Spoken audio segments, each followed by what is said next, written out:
Okay, so we are going to jump straight in. We're going to keep this short and sweet and to the point, and we're going to just talk about exactly what we've changed and what we've been doing for the last, well, about a year now. Okay, so I know this was last second. Thank you, those of you who have turned up and who have signed up. Everyone's going to see this, so we're going to be sending this out to everyone. So I'm just going to get started and jump straight in. Okay, so let me just confirm you can see my screen clearly.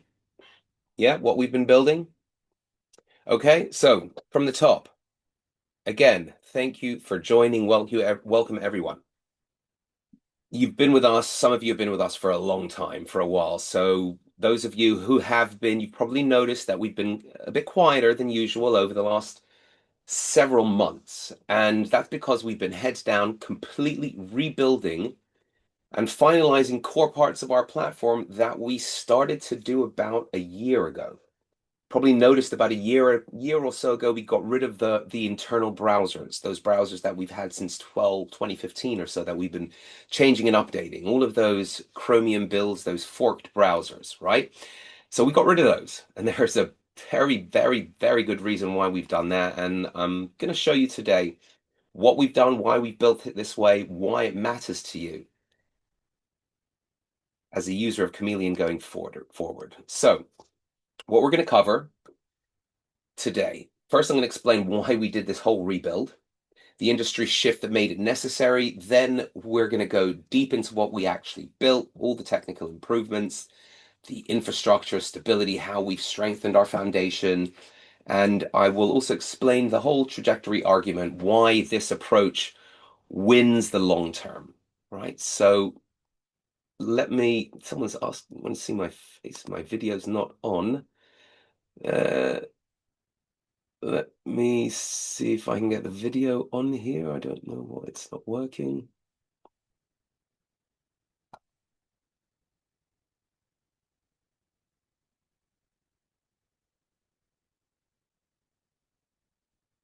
Anyway, forget the video. We don't need a video of my face right now. So let's just get straight back to the webinar, right? So we are going to talk about why this entire approach will win in the long term, right? And then we're going to have a quick, Q&A at the end for those of you who've got questions, but we're going to jump straight in and go as quickly as we possibly can, just because I know it was last second, last minute. There's a lot of information here, and it's going to be again recorded. So, and I want to make sure that it's just out there already for you to digest.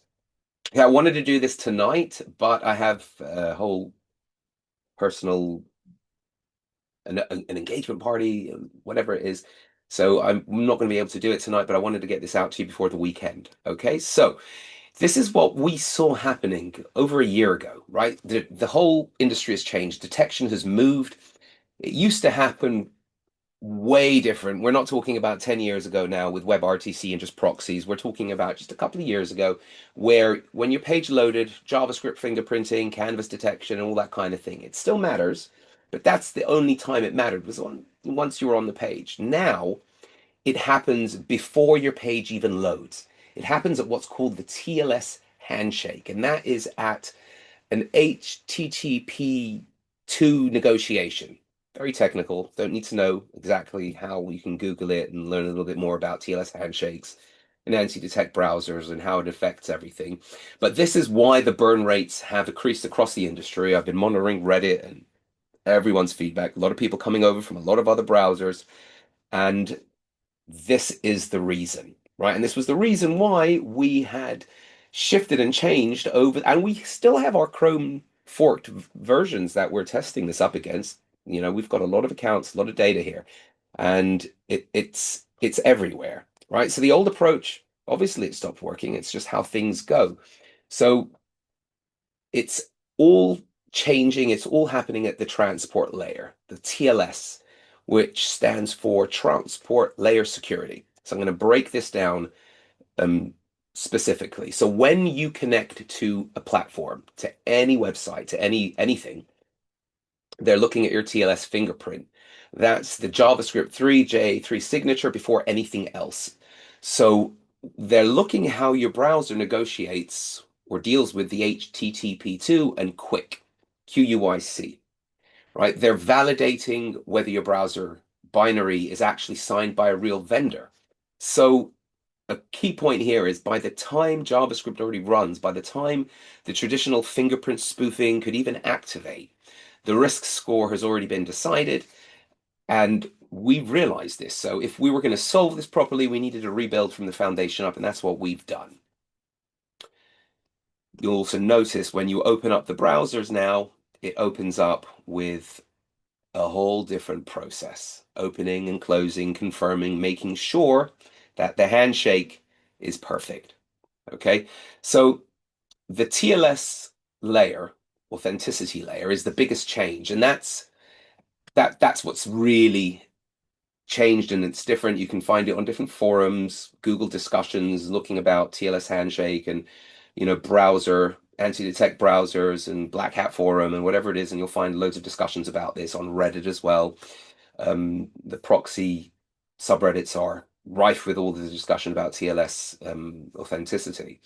So because we use real system browsers, not modified Chromium builds, which we did for about 8, 9 years, our TLS fingerprint is identical to all of the other legitimate users, millions and millions of legitimate users. So obviously we go a lot further than that because we rebuilt and the whole entire connection pipeline is new to ensure that every single signal at the transport layer is consistent and authentic. So your browser, it's not pretending to be Chrome, it is Chrome, as you know, or Brave or Firefox. And now every layer of the connection reflects that.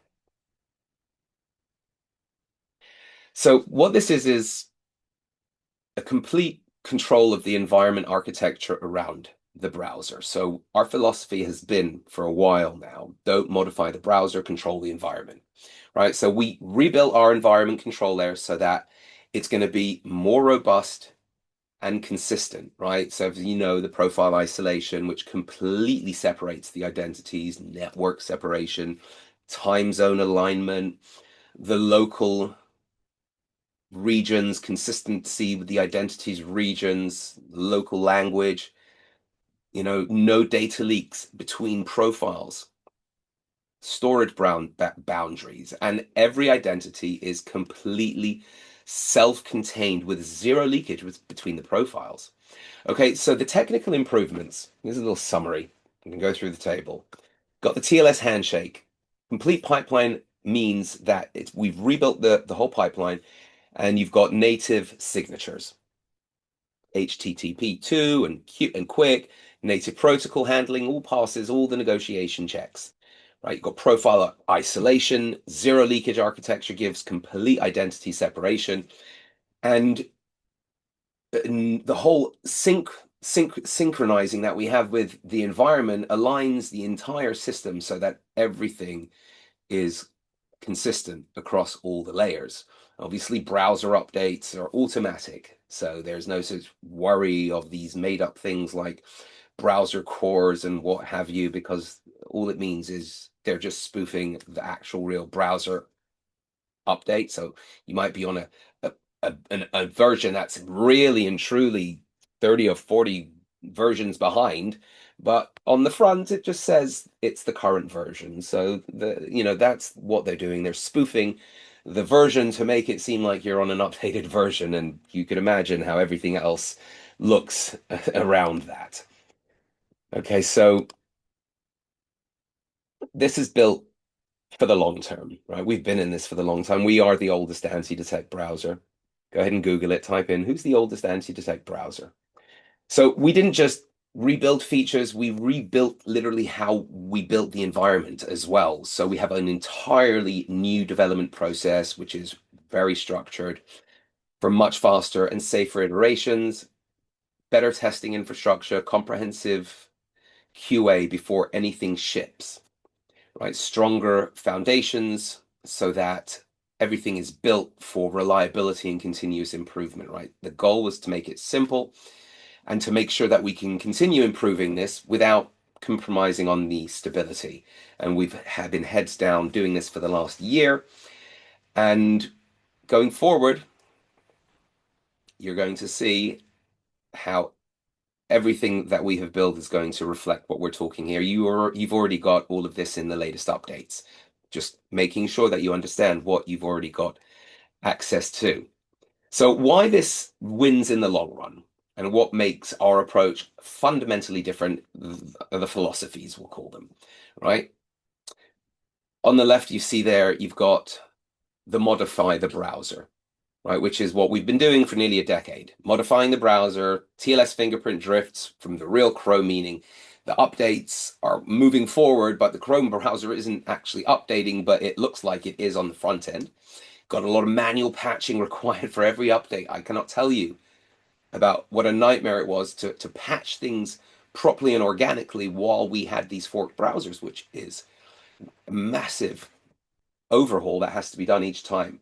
And as you're doing this, or rather not doing this, right, the detection surface grows over time and it just degrades and degrades and degrades until it's clear that this is not a real browser and you're spoofing absolutely everything from not just the browser fingerprint and the canvas, which is pretty normal today. Everyone does that. You've got Chrome extensions that do that. You know, Firefox does this by default. Brave does this by default. Right, so it's really normal to have all this canvas fingerprinting stuff going on so that you're spoofing because, yeah, people don't want to know, you know, you just need to have that. That's why these major browsers have got that, right? So on our side, the right side, we control just the environment. So you've got the TLS fingerprint, which is identical to millions, all the other users, really. The updates always come automatically with the OS updates. Whenever Chrome updates or Brave or Firefox, you get that update. So everything's in line. The detection surface, well, there is none. It in effect shrinks over time because, again, we didn't even get into the fact that we're saving your, not just the cookies and the cache and the environment, but we're saving your browser fingerprint. So your browser fingerprint is always consistent. It's unique, but consistent. So over time, the more websites become familiar with this particular browser fingerprint, the more they understand it, and it's just improves over time, right? So on the one side, in the old days, you're literally fighting upstream, and the way that we've moved things, you are riding the ecosystem. Okay, so one model improves over time, right? Just to really drive this home and clarify what you've got here, right? And what we've been working on is you've got on one side the modified browsers. They're always fighting an upstream battle, and so are you. If you're going to be using any modified Chromium build, 10 years in the industry has told us, don't do it. Every Chrome update creates a new detection surface, constant patching required, and 95% of them are not patching it. I'm sure probably all of them are not patching them at the same rate, but eventually some of the better ones will get patched, right? So the TLS fingerprint drift with that is further and further from reality over time. Every time Chrome updates or anyone else updates, it's just a different reality check for the browser and for the website connecting to it. It's just too many inconsistencies, and the maintenance over time, it's just too much for 99% of these anti-detect browsers in the space that are coming out pretty much copying our old tech and everyone else's tech, right? What we've got is real browser management that works in the exact opposite way. So you've got browser updates that automatically update with each new Brave, Chrome, Firefox, Opera, whatever it is, update that you've got. TLS fingerprint always matches the real browsers, Chrome, wherever. No patching, no maintenance ever gets more effective, and it becomes more of it's a smarter alternative, right? Because as detection gets smarter, you're going to want to be interacting with real browsers. So we rebuilt our entire platform around the model that improves and not degrades over time. So just to wrap everything up, the bottom line, detection has moved to the transport layer, and we rebuilt our platform to reflect this, to match this. Real browsers and environmental control or environment control over the environment, the browser, rather than spoofing the whole browser and the environment. And native signals at every layer is what this means. So these improvements, they're already live. You've got them. Don't need to change anything on your end. You're already benefiting from the rebuild architecture. Okay, so just in closing here, the most undetectable browsers is not the one that lies the best, it's the one that lies the least. So you've got a real browser. That's what we've built, and that's what you're using. So if you've got any questions, let me know in the comments below, and I would be very, very happy to go over it with you and to answer anything that you might have. Okay?